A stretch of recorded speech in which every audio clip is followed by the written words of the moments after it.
नमस्कार दोस्तों, मैं जर्नलिस्ट रोहित शर्मा आप सबका स्वागत अभिनंदन। दोस्तों, राजस्थान यूनिवर्सिटी में संभावित खूनी संघर्ष फिलहाल टल गया है, क्योंकि राजस्थान यूनिवर्सिटी छात्र संघ के अध्यक्ष निर्मल चौधरी और जॉइंट सेक्रेटरी महासचिव अरविंद जाजड़ के बीच में दोस्ती हो गई है। फिलहाल हाथ मिला लिए हैं। अब जिस तरह से आपको पता है कि अशोक गहलोत और पायलट भी कई बार हाथ मिला चुके हैं, लेकिन उनके दिल अभी तक नहीं मिले।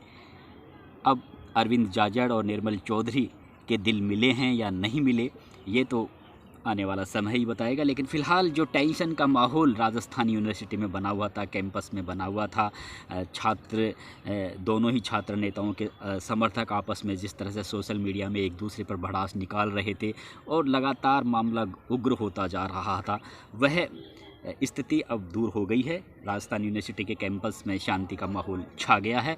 और ये जो बड़ा नेक काम किया है, ये नेक काम किया है फिल्म अभिनेता धर्मेंद्र के धर्म भाई, जाटों के दिग्गज नेता और छात्र छात्राओं अपने ज़माने में, अपने कॉलेज और यूनिवर्सिटी के ज़माने में छात्र छात्राओं के युवा शक्ति के केंद्र बिंदु रह चुके विजय पूनिया ने। विजय पूनिया अब भी कॉलेज के छात्र छात्राओं में काफ़ी मशहूर हैं। उनकी जो लोकप्रियता पहले थी जब वे पढ़ा करते थे, हालांकि कई साल पुरानी बातें हो गई, लेकिन अब भी उनकी राजस्थान यूनिवर्सिटी संबद्ध कॉलेजों में और राजस्थान में और भी जो कॉलेज है, यूनिवर्सिटी हैं, उनका दबदबा है। लोग उन जो छात्र हैं उनकी इज्जत करते हैं, क्योंकि उन्होंने एक बहुत ही शानदार तरीके से, दबंगाई तरीके से अपने ज़माने में उन्होंने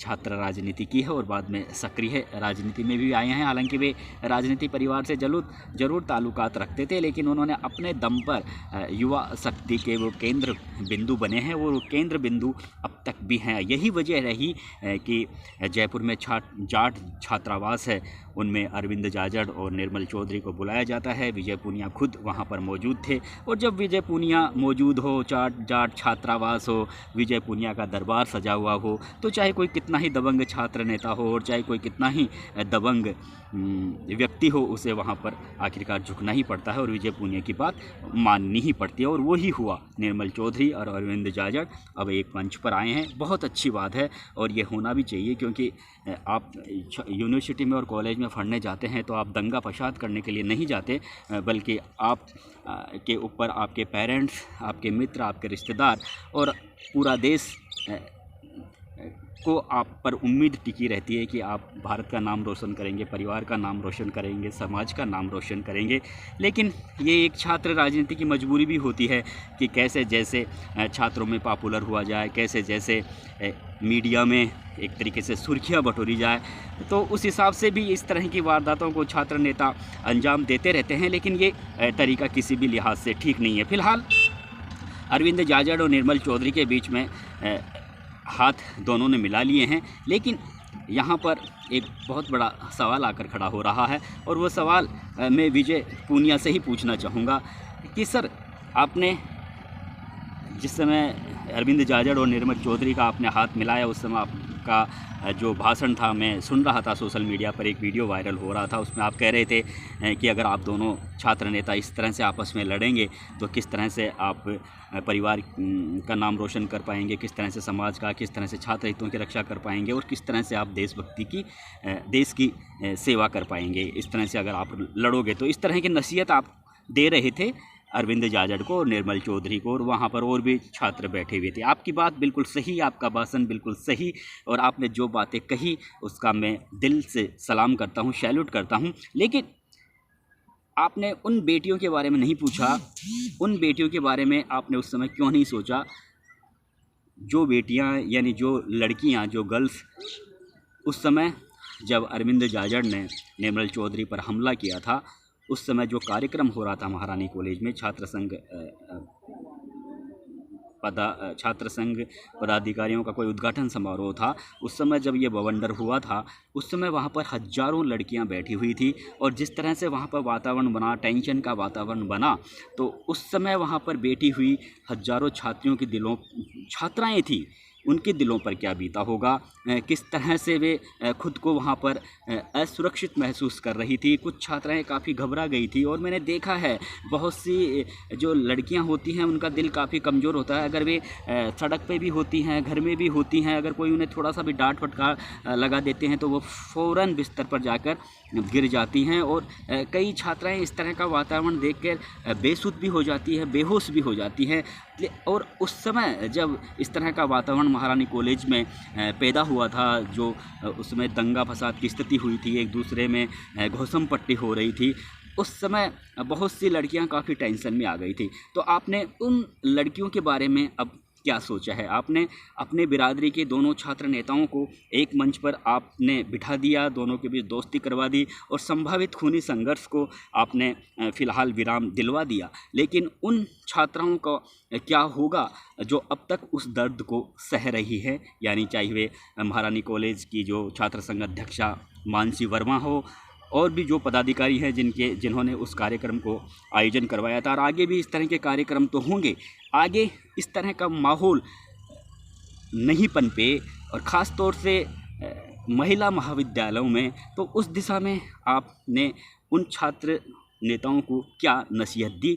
मेरा सवाल ये है। दूसरा मेरा सवाल ये है कि क्या अब आप अपने इन दोनों लाडलों को, दोनों छात्र नेताओं को, क्या महारानी कॉलेज में उन लड़कियों से सॉरी बोलने के लिए, उनके सामने माफ़ी मांगने के लिए भेजेंगे? क्या इस दिशा में आपने कभी विचार किया? क्योंकि आपकी इस कार्यशैली पर अब जो ये आपने दोनों छात्र नेताओं के बीच में जो दोस्ती करवाई है, क्योंकि वो दोनों जाट बिरादरी से हैं, आने वाले दिनों में आपकी ही जाट महासभा की ओर से जयपुर में एक बहुत बड़ा सम्मेलन आयोजित किया जा रहा है। उस सम्मेलन को सफल बनाने के लिए आप भी पूरा प्रयास कर रहे हैं, क्योंकि आप भी काफ़ी दिग्गज जाट नेता हैं और आपको भी बड़ी जिम्मेदारी दी गई है। लेकिन अब राजनीतिक हलकों में और जन संगठनों में भी इस तरह की चर्चाएं हैं कि आपने कहीं ना कहीं इन दोनों अपनी बिरादरी के दोनों छात्र नेताओं के बीच आपने जो दोस्ती कराई वो ठीक है, लेकिन कहीं ना कहीं आपको ये भी लग रहा था कि अगर इन दोनों छात्र नेताओं के बीच आपस में मनमुटाव या मतभेद की स्थिति पैदा होगी तो हो सकता है जो जाट सम्मेलन मार्च माह में जयपुर में हो रहा है विद्याधर नगर स्टेडियम में, उस पर थोड़ा सा विपरीत असर पड़े। और अब जिस तरह से इन दोनों छात्र नेताओं को आपने एक मंच पर कर दिया तो निश्चित रूप से जो आपका जाट सम्मेलन हो रहा है उसको संबल भी मिलेगा, ताकत भी मिलेगी और बड़ी संख्या में छात्र वहां पर अपनी उपस्थिति भी दर्ज करवाएंगे, इसमें कोई दो राय नहीं है। आपने ये बहुत आपकी इसी मंशा पर लोग ये भी कह रहे हैं कि ये जो दोनों छात्र नेताओं के बीच जिस तरह का जो तालमेल बैठाया गया है, दोनों के हाथ मिलाए गए हैं, उसमें विजय पूनिया का या जाट समाज, जाट महासभा की सोच ये भी है कि कहीं हमारा ये जो महासम्मेलन है उस पर कहीं कोई विपरीत असर नहीं पड़ जाए। इन दोनों दिग्गज जाट नेताओं के बीच जो आपस में दुश्मनी चल रही है, तो बेटर यही है कि पहले इन दोनों छात्र नेताओं के बीच आपस में दोस्ती करवाई जाए। बहुत अच्छी बात है, आपने दोस्ती करवा दी, लेकिन आइंदा इस तरह का माहौल नहीं पनपे। और अभी फ़िलहाल आपको सबसे पहले तो ये कदम उठाना चाहिए था कि जैसे ही आपने इन दोनों छात्र नेताओं के बीच में दोस्ती करवाई तो आपको सबसे पहले इन दोनों छात्र नेताओं को महारानी कॉलेज भेजना चाहिए था और वहाँ पर दोनों से क्षमा मंगवानी चाहिए थी, शोरी बुलवाना चाहिए था, ताकि लड़कियों को भी ये लगे, वहाँ पे पढ़ने वाले स्टूडेंटों को भी ये लगे कि हाँ अब आइंदा अगर उनका कोई प्रोग्राम होगा तो कोई छात्र नेता इस तरह से उनके प्रोग्राम में हुड़दंग की स्थिति पैदा नहीं करेगा। अब आपने इस दिशा में सोचा है या नहीं सोचा है, ये तो विजय पूनिया जी आप ही बता सकते हैं, लेकिन ये मेरा एक बहुत बड़ा सवाल है। अगर आप इस दिशा में अगर आपने नहीं सोचा है तो आपने सिर्फ आधा अधूरा काम ही किया है।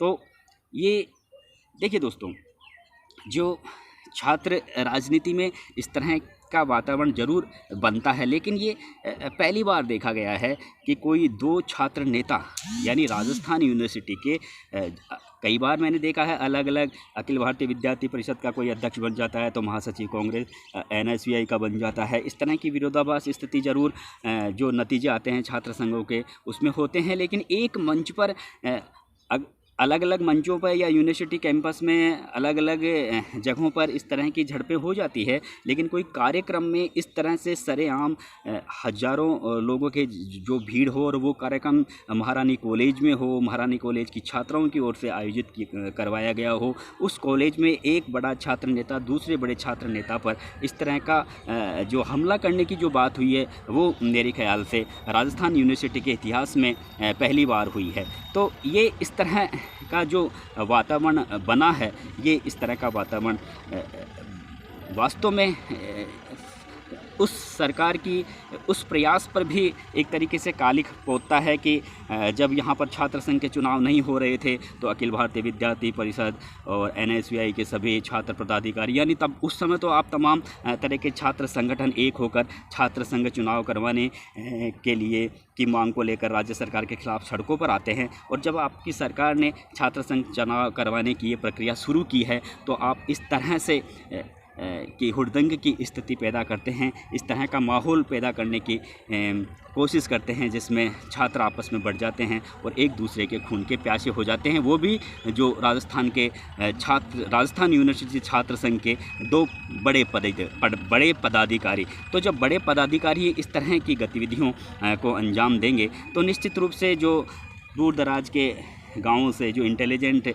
जो स्टूडेंट होते हैं पढ़ने आते हैं, फिर वो कैसे छात्र संघ के चुनावों को लेकर अपना वोट करेंगे। तो ये एक बहुत बड़ी सोचने वाली बात है। तो इस दिशा में क्या विजय पूनिया ने छात्रों को गाइड किया है। हालांकि वे अपने ज़माने के बहुत ही तेज़ तर्रार और काफ़ी दबंग उन्होंने छात्र नेता रह चुके हैं और वे भुगत भी चुके हैं कि इस तरह के जो गतिविधियाँ होती है उसके अंजाम कितने बुरे होते हैं। तो वे सारी जो दर्द है, जो जिस तरह की जो पीड़ा है, वे सब भुगत चुके हैं। और शायद यही वजह है कि उन्होंने दोनों छात्र नेताओं को जाट छात्रावास में बुलाया और उन्हें नसीहत भी दी। लेकिन सवाल यही है कि आप क्या महारानी कॉलेज में भी उन दोनों छात्र नेताओं को यानी निर्मल चौधरी को, अरविंद जाजड़ को क्या छात्राओं के बीच कान पकड़ने के लिए वहाँ भेज रहे हैं? ये इस सवाल का अगर आप जवाब देंगे तो थोड़ा बेटर रहेगा। दूसरा, अन्यथा फिर इसी तरह की चर्चाएं होंगी कि जाट महासभा ने सिर्फ अपना उल्लू सीधा करने के लिए, अपने सम्मेलन को सफल बनाने के लिए अपनी ही बिरादरी के इन दोनों छात्र नेताओं के बीच दोस्ती करवाई। तो आप अगर इस आलोचना से बचना चाहते हैं तो ज़रूर आप मेरे इस सवाल का जवाब देंगे। नमस्कार दोस्तों, अगर हमारा वीडियो आपको पसंद आया हो तो इसे लाइक और शेयर कीजिएगा। मैं नए विषयों को लेकर ज़रूर आपके सामने हमेशा नियमित रूप से आता रहूँगा। अगर आपको मेरा वीडियो पसंद आए तो इसे लाइक शेयर करना और मेरे चैनल को भी ज़रूर सब्सक्राइब करना दोस्तों। नमस्कार, अगले वीडियो तक नमस्कार।